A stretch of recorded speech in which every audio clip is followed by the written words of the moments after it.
Have you heard about higher satiety eating or maybe tried higher satiety eating and you're wondering how is it different from other dietary approaches such as high protein diet or a moderate low carb diet? I'm Dr. Brett Scher, the medical director at dietdoctor.com, and I'd love to delve into this because it's questions we get commonly at Diet Doctor on our app, through our Connect group on our website. So maybe you have similar questions. And it's a great question because the answer could be, well, there's really no difference, but yet there could be a significant difference, right? So let's talk about it.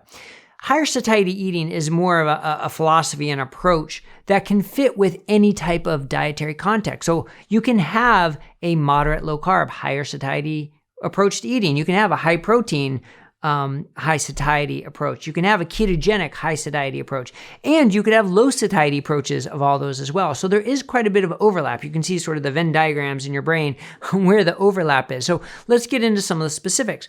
The philosophy, I can say that word, the philosophy behind higher satiety eating is to get all your nutrition, all your needs, and to feel full with fewer calories. Oof, now when I say calories, I know some people shudder. Calories has kind of become a little bit of a bad word. We don't want to worry about calories. It's not just calories in, calories out. We don't want to count calories.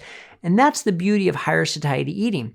The goal is to eat better so that you just naturally reduce your calories. You don't have cravings for high energy, dense, high caloric foods. You don't feel hungry so that you're constantly eating, and you don't need more calories to meet all your nutritional demands.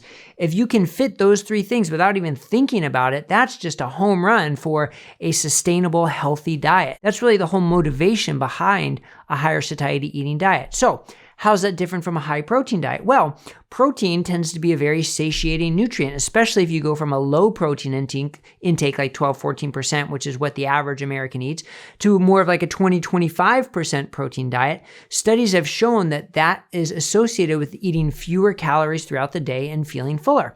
So a higher protein diet is naturally going to be a higher satiety diet.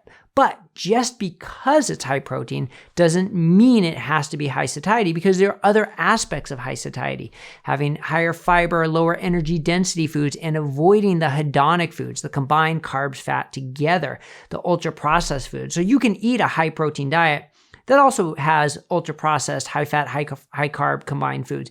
It's rare because usually people who follow a high-protein diet are doing it for a reason and tend to avoid those foods anyway.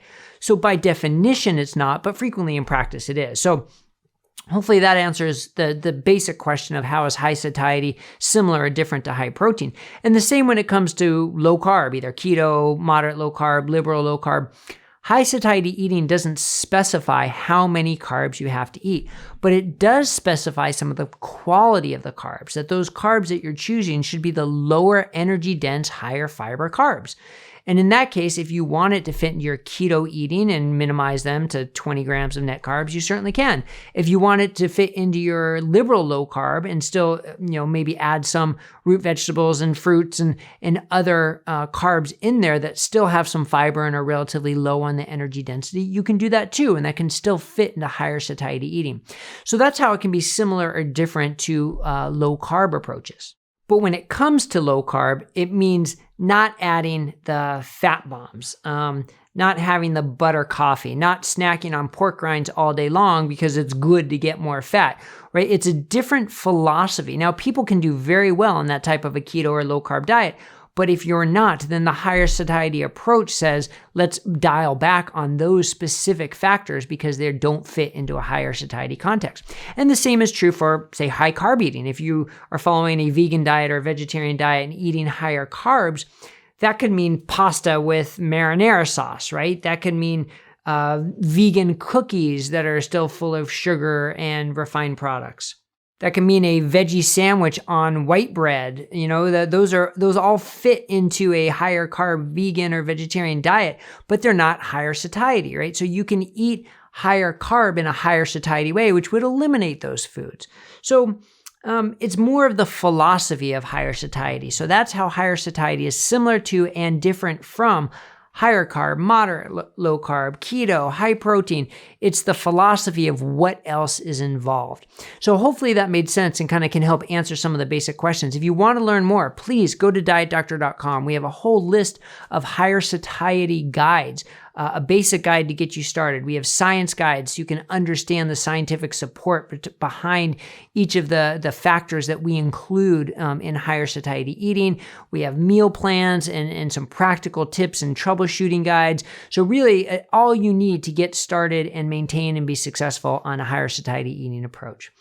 Thanks a lot. I hope that was helpful. If it was, please click thumbs up and subscribe, and we'll see you here next time on Diet Doctor News on YouTube. Take care, everybody.